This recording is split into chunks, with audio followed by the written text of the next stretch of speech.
Oh, what happened here? Dude, that Joe touched it, man. Oh, it was totally you, wasn't it? It was, but Yeah. but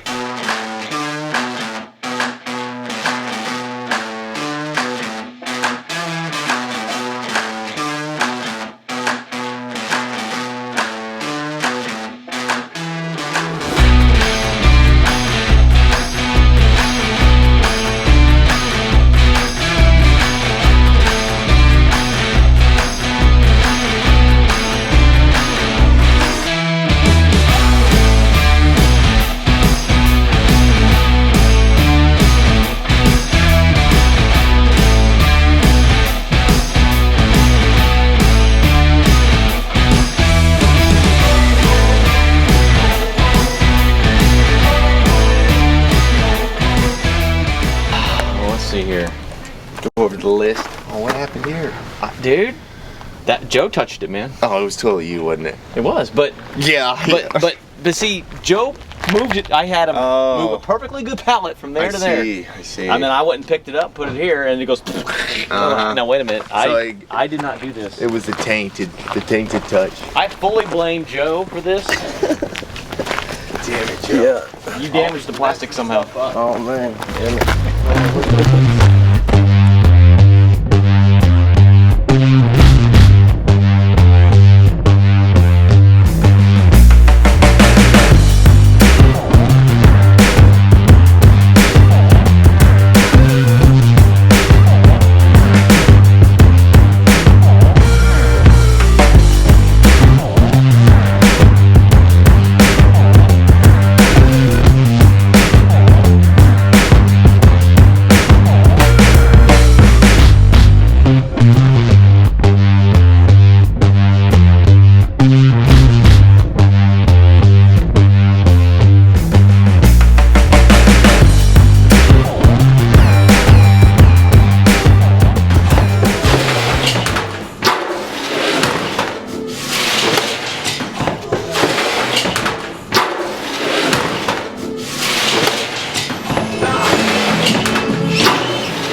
Settling down with you, man.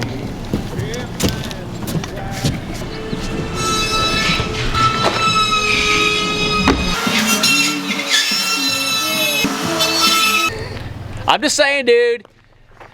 You moved the pallet gotta have once, and someone then we to got two pallets that are destroyed, stacked on top of each other. But I don't know, bro. This one was okay. Yeah, stack this. Okay. So anyhow, Put this in and I'll put it on there. yes, sir. Golly, Joe. And then the track came off the skid steer this weekend. So again, and I was going straight and level. It came off right there. Matter of fact, I told them we need a new one. They're selling one in my neighborhood. Hey, when I do something, I do it right. Yeah, you go it's either do Look, it big or if go I'm gonna home. break it, I'm gonna break it. Yeah. I'm not gonna like, oh, it's a little broken. No, well, I believe this track is stretched out because it keeps coming off. It's more like you drove it like you stole it, and like kind of deal. I used to run this machine like I drive it like I stole it, but I was babying it, and I was driving up the hill. I had a bucket full of dirt, and it just came off right there, coming off the hill. So the machine is broken. Terrible. We need a new track, and so I think I'm about swapping out machines. That's one thing I need to ask you. I'm gonna give one with wheels, I think. Okay. But you know how hard it is out here on the sandy stuff. Yeah, I think it'll be all right though. Got it.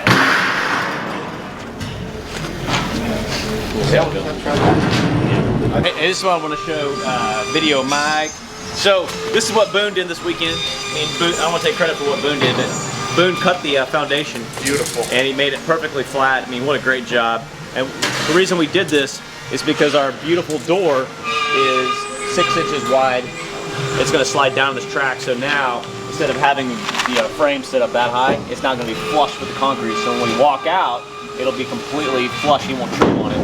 And it's obviously this is lower than this. And the reason we did that is because we're going to put 1-inch tile. So now we're going to have a flush door and a flush tile. So the door is going to be cool. So we'll put some sealant down in here and some construction adhesive, glue it down, screw it back to the walls. We're gonna have a perfectly flush door. Okay, one more cool thing we did this weekend. This little simple step, this is a tie strap. It's a Simpson strong tie. It's an 18 gauge galvanized metal strap. And we made a big X on these walls. And why did we do that? It's a wind bracing. So by making an X structure, this entire wall cannot shift side to side. It makes it extremely strong. And so we put 3 of them on this side of the house and we're doing 2 on the other side. And so if you look at it, we did this X here and then there's 2 more over there. You can do it, you can take a look at. But it goes right underneath the sheetrock. So the sheetrock is gonna cover it up and it just makes the house this direction, east-west, much stronger. Because already north-south, we're already strong with all these walls. Take a look at it, we got one right here. So we did a little one right here. This is the other bracing that we did here. And this goes all the way up to the roof rafters. So it's pretty cool. Oh, you mean they already? Yeah, and I mean the sheetrock, you can see it's hidden behind the sheetrock and you never know it's there. Yeah. Awesome. Hey, what do we got going on over here, Doug? Yes. Oh, we do need to take a, we need to go downstairs to the master. We can see my plumbing work. Yeah, we gotta totally show off a little bit here. Yeah, let's go downstairs and look at that. Doug's very proud. Dude, I did a lot of 4 days. 4 days. Plumbed off this whole place. It's 4 days and nobody bothers me. Yeah, yeah. It took me 19 days. Yeah. We're gonna do another hurricane brace, pretty much from where this red dot is, and we're gonna go down all the way across this wall to this corner, and then we'll do another X from that corner all the way down to that corner, and that is making this wall a giant brace on the house because we really have to be cautious on this house because we have a wall of glass. We have 3 stories of glass windows, and that's just a weak point on the house. And so side-to-side motion, we're trying to tighten it up. So even up in the attic, I added a couple walls of OSB sheeting to strengthen everything up. Yeah, like straight. Well, see, the framers put a false floor in. We need to take it out. And well, you step on it, it's like dangerous. So Yeah, I know. So we need to take that off, and so it should have been braced like 2 weeks ago. Yeah. So we're gonna just sheetrock this, and so we're gonna put a giant fireman's pole in here, of course. Nice. For the kids. Yeah. For the kids to slide up now. Have a lot of fun. For us. Actually, Sick. you Yeah, know what what? You know what this would be? This would be a sick climbing wall. Oh, you're. Damn. I was gonna give you a high five, but that's a little awkward. Yeah, I guess. But no. It was never designed to be like that, so we're gonna cut the floor down to here, and this will set down, and it gets flush to the foundation, and that'll be perfect because the pool tile will come up flush here. So we're gonna have flush concrete to our door track, and then we'll have the tile rolling right here, and that'll work out great. But unfortunately, I wasn't here when this was installed, so I wasn't able to catch it. So it was designed to sit down, but we're gonna cut it and make it work right. Richard married with Special Touch Plaster. He's been doing a great job on the plaster work, and he's ready. He's done this wall. He's going to roll into the office here and start working on that.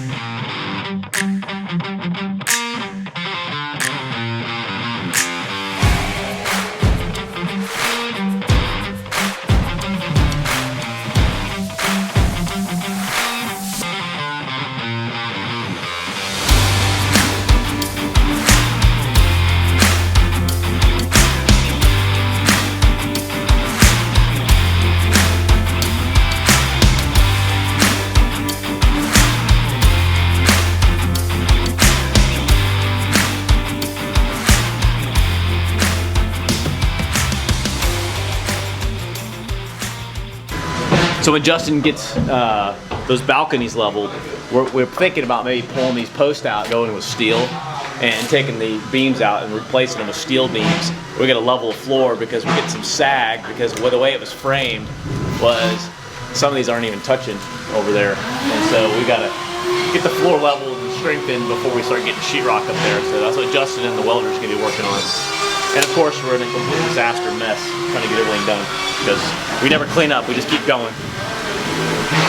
In the house, so we frame this out so that we could get Oh, hell yeah. the ductwork in for all the air conditioning vents, but trying to get air conditioning into the office and then air conditioning over to the main area, we had to add this little triangular piece on so we could fit the ductwork in. And so that ductwork cuts over and ends up over here, and it's the only place we can have a vent to flood air into this lower living area, because we've got this giant steel beam that's blocking our ductwork, so we have to do all different kinds of tricks to get around it. What's up, Edgar? So how you doing? Buddy, I'm great. Did you have a good weekend? Yeah. So, yeah, I can put it through it right here? Yeah, man. Blow and go. Alright. This is all you now. Alright. Yeah, sheetrock it, Yeah. sheetrock it. You're up. Yeah, the only thing, I'll be back in a few minutes. I'm just gonna nail down, see these pipes are not, I haven't tacked them down yet. It's a little rattle. I can start on that walls right here. Yeah, man, tear it up. It's all you. Alright. The only thing, everything's good to go in here. Obviously nothing on the ceilings. Yeah, you already told me Friday that. Yeah, I know. Just I making, got you. just making sure, dude, I forget. In here, I wouldn't worry about anything just yet. We'll come back to this. Alright. But I mean, this mechanical room, we got so much going on. You know, I got more stuff to add. I got to screw down all these pipes and PEX and make it all look pretty and connect it all. So I just leave this room alone. But everything on the outside, go to town. Alright. This elevator dealio, yeah, you can start going up on this if you want. We got to take some of the stuff out. Maybe I'll ask Big Mike to do it. We got to take this out, and this wall shouldn't be here. So we'll have him take that out. But yeah, you can. You're gonna take it all the way up. Alright. I'm gonna take that floor out too. I can use my yellow scaffolds right here. I think Start working on it. Yeah. And that's the other thing we're gonna do. We're gonna take that door off here later this morning, and we're gonna take it off. We're gonna cut the concrete, but we're gonna move it to the side. And we're gonna take the scaffolding down and set it up inside. Alright. So we'll probably need some help doing that because this is a lot of work, you know. Alright. But we'll build all the scaffolding in here so you can do the inside. inside. But by knocking all this out, this gives Richard Murray, the plaster guy, he can come in here and start working on all this, and then while we're setting this up, getting you guys done over here, and then he'll be, you know, we're way ahead of him. Yeah. Now I gotta call the HVAC guys and say, hey, y'all need to hurry up because man, Edgar's running them over on the drywall. Yeah. Hola, señor. Buenos dias.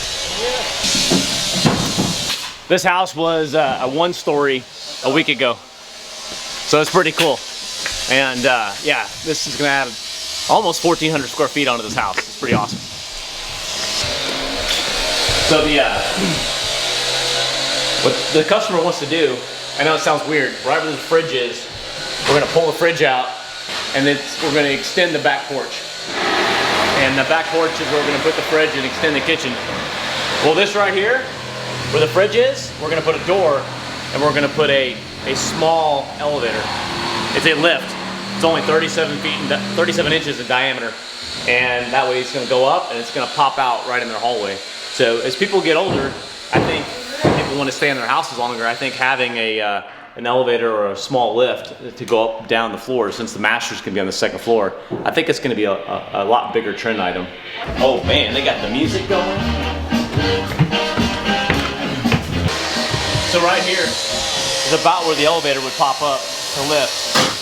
So it's kind of perfectly going to be in their hallway. So it's actually a really good location for it. As you can see, this is where the walls used to be. This will be a hallway, I think. Hello, senor. This is all done by Miguel Lara's framing crew. Hey, look, Miguel Lara. Okay, I got a question right here. Vente, bueno.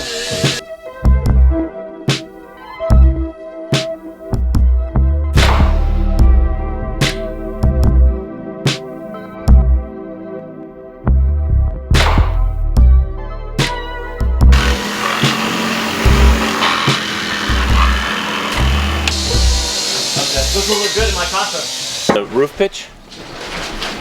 No, that one is more high. 7 is And wow.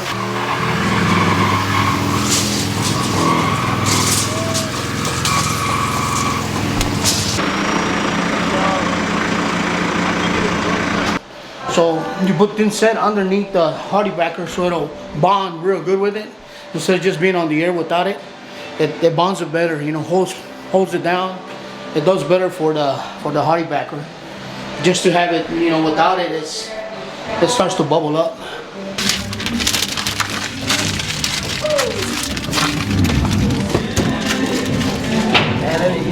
¿Cuál era? Sí. Que el video.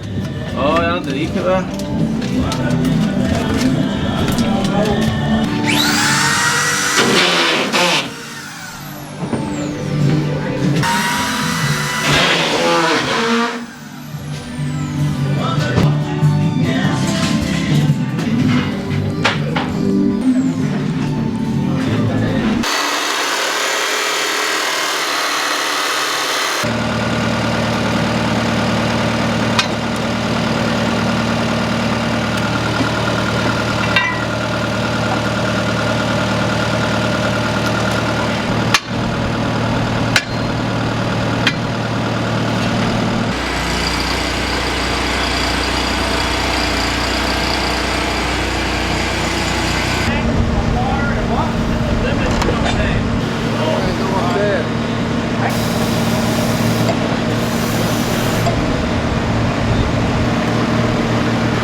Did someone say they needed sheetrock?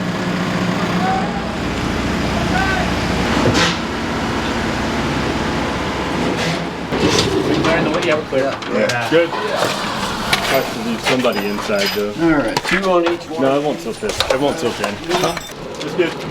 Now slowly lay it back. Ever so slowly. What? Right here, this wall. What color did you do on this? Because it's a little bit lighter than what we did in the wine room. This was still the oatmeal. We just backed down the color tone of it. So it's certain grams we used in there. We lightened up the color here to give it more than that. Right, right. So this is the oatmeal color selection, and you went about half the color dye input than we did on the wine room and the media room. Okay, I like it because it's got the more of the cream, the natural limestone. And that's going to tie in really nice, like we discussed, with the rock arches are going to go here, and so it's more of the cream base. And I think it's going to tie in really nice. And then what we were also just discussing, you know, Richard's got a really cool skill set that he can mix different colors of the plaster dye, and you can come in here with a darker undertone for the first coat, and then you come in with a lighter tone. But he's talking about mixing in different quantities, and yeah, you go ahead. As I lay it on, it'll be the same thing, but I'll lay the two colors on together, and then when I compress it, it'll almost marble the look to it when it's done. You'll still get the same texture, but your tones will be the dark in the pits and lighter on top, so you'll have a three-dimensional transparent look. Yeah, I use a heavy-duty acrylic with it. The manufacturer has one with it. I prefer to add my own additives to it just for longevity, because manufacturing right now with things kind of don't get made good, so I ensure that everything is done overkill. That way it lasts forever. They're not gonna punch this wall and put a hole through it. If you have a water break, Hey, I can. if you get a water break, the water, this plaster will absorb the water, and then later on when you run a fan, it'll release it. So you're not having to change out chipboard and paint. You can literally just put a fan on it, dry it out. If the color gets discolored a little bit, I can take this product and what they used to call back in the old days, lime wash it with the same color. So what you're saying, Richard, is this is going to be great for a lake house with a water gun fight.